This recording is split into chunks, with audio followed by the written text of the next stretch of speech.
Kita langsung ke pengamat kebijakan publik, Pak Agus Pambagio. Anda melihatnya bagaimana efektivitas dari PPKM darurat ini? Meskipun tadi dilihat di gambar, masyarakat banyak sekali yang mencoba untuk dalam tanda kutip melawan petugas yang tidak rela mereka mendapatkan pembatasan secara mobilitas, Pak Agus. Ya, situasi ini kan sudah saya sampaikan setahun yang lalu, lebih malah sekitar bulan Maret. Apa-apa yang kemungkinan terjadi kalau pemerintah tidak melakukan hal-hal yang jelas gitu ya. Memang semua meraba-raba, tapi kita meraba-rabanya terlalu lama. Oke, jadi sekarang masyarakat tidak jelas. Kenapa? Jadi sekarang pemerintah tidak jelas maksudnya? Ya, sekarang kalau kita lihat dari sisi regulasi, peraturannya kan masih sumir, tidak jelas, dan sulit untuk diterapkan sanksinya. Kecuali menggunakan KUHP, pidana perdata begitu. Nah, sekarang posisi sudah seperti ini, saya sudah ingatkan berkali-kali bahwa kita di mana-mana kita harus lockdown, Jawa saja dari dulu, tapi kan ya ini yang terjadi. Jadi sekarang nggak usah kita bicara, tapi sekarang bagaimana menjalankan PPKM yang berganti-berganti, istilahnya membuat pusing masyarakat ini. Sekarang gimana ke depannya? Kalau tadi gambar Anda sampaikan tadi, ya tentu saja akan seperti itu. Karena hulunya, yaitu tempat kerja mereka belum ditutup. Sehingga kalau dia tidak masuk, dia pasti akan kena SP1, SP2 dan dipecat.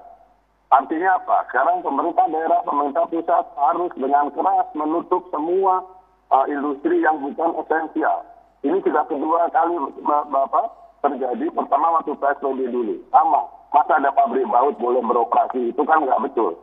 Ya kan? Nah sekarang bagaimana caranya yang di jalanan, yang tidak punya pekerjaan sendiri, kaki 5 dan sebagainya. Itu bansos harus turun. Persoalannya bansos itu datanya masih amburadul. Saya nggak usah saya melakukan sendiri di RW saya sini setengah mati itu. Nah jadi sekarang bagaimana ke depannya? Bagaimana kapan bansos turun, katanya masih minggu depan. Kedua, bagaimana menutup hulunya, kemudian juga menutup transportasinya supaya orang tidak berkeliaran. Karena penyekatan yang terjadi sekarang menimbulkan kerumunan yang sangat mengkhawatirkan. Kasihan aparat di lapangan, karena sumirnya beberapa peraturan yang ada kan bentuknya hanya surat edaran dan instruksi menteri. Iya, Bang Arya, bagaimana menjawab 3 pertanyaan tadi? Yang pertama, memastikan seluruh perusahaan non-esensial tutup. Yang kedua, kemudian juga memastikan bansos ini tepat sasaran, datanya tepat dan cepat cair. Yang ketiga juga membatasi mobilitas masyarakat di masa PPKM darurat. Silahkan, Bang Arya. Ya, terima kasih ya. Yang pertama, memang ini yang lagi dilakukan. Makanya kita minta semua kepala daerah untuk tegas, ya. Untuk tegak. Jadi kan tidak mungkin semuanya tangan pemerintah pusat yang turun sampai ke bawah kan nggak juga. Karena semua perangkat-perangkat itu ada di pemerintah daerah juga. Jadi pembagian tugasnya jelas. Kalau untuk yang menegakkan aturan di perusahaan-perusahaan, kita sudah meminta Pemda-Pemda, gubernur-gubernur, gitu, bupati yang memang sudah masuk dalam PPKM darurat ini untuk tegas dalam melaksanakan PPKM darurat. Jadi harus menutup semua pabrik-pabrik dan perusahaan-perusahaan. Bung Arya, kalau misalnya PP-nya udah bisa digunakan itu.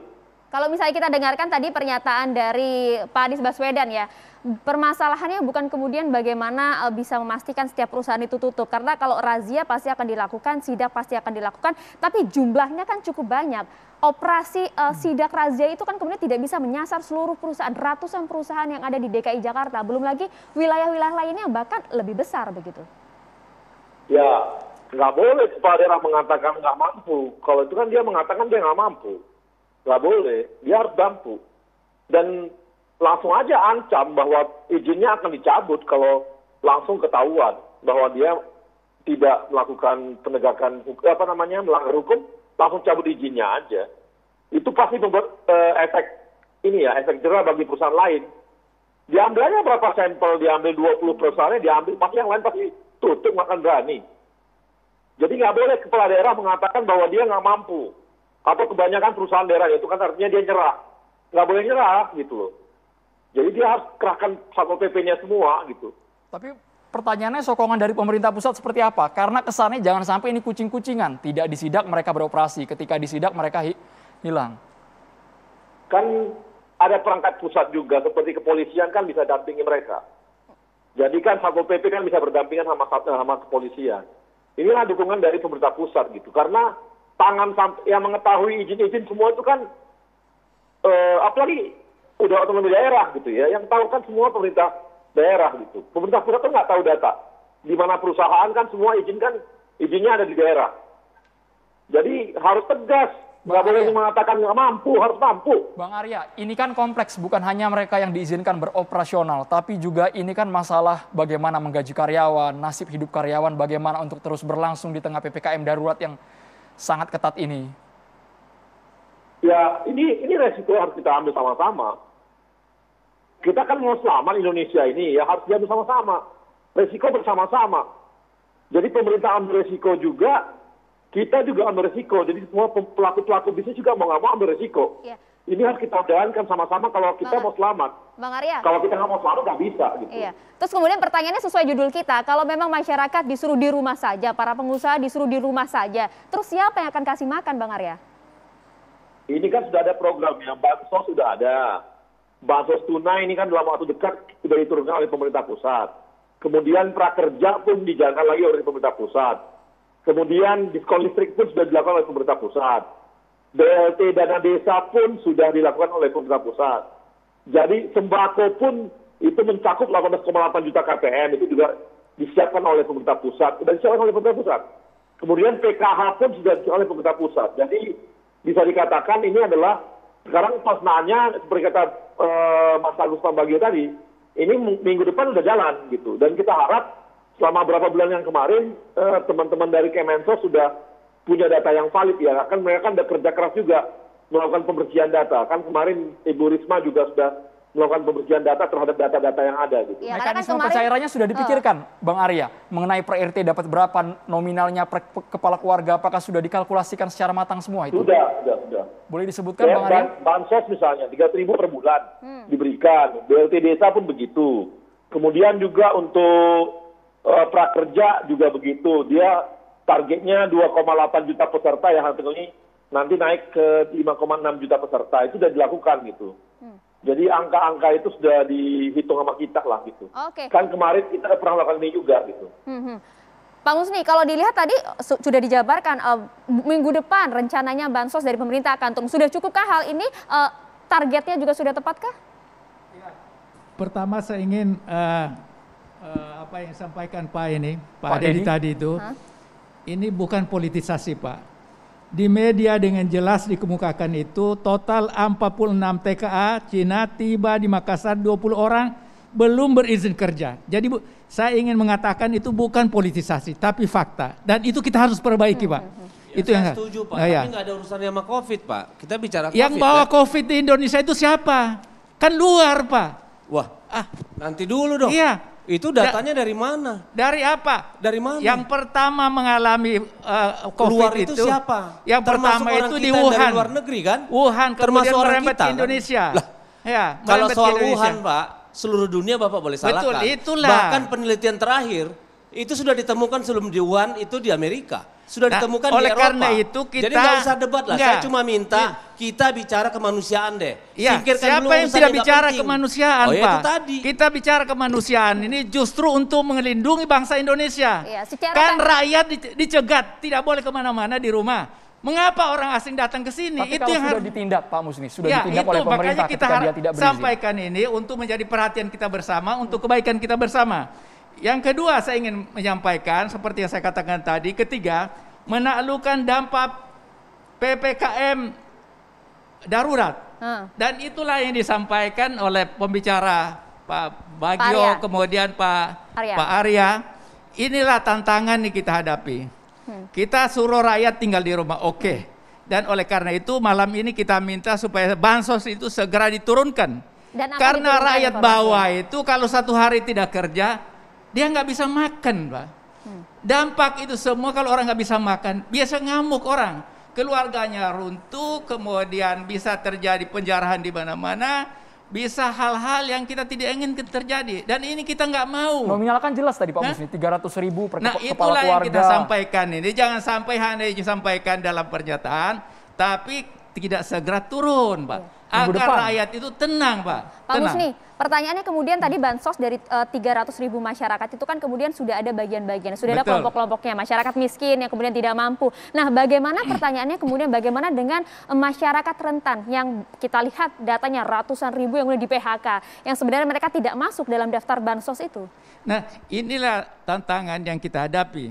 Kalau kita bicara orang miskin di Indonesia, memang itu sekitar 29 juta. Itu data, tapi batas garis kemiskinan yang dipakai oleh BPS itu hanya sekitar 14.000. Siapa yang bisa hidup dengan 14.000, 50.000 aja per hari nggak cukup, Pak. Jadi jumlah orang miskin itu banyak, dan inilah tantangan yang harus diatasi. Bagaimana mengatasinya? Inilah yang diharapkan kerjasama semuanya, kolaborasi untuk mengatasi masalah sosial. Tidak bisa sepenuhnya diserahkan pada pemerintah karena kemampuan pemerintah terbatas. Coba, kan dirubah namanya dari lockdown itu, dari PPBS itu pembatasan PSBB. sosial berskala besar menjadi mikro, kemudian Darurat. PPKM darurat. Itu apa yang difahami rakyat?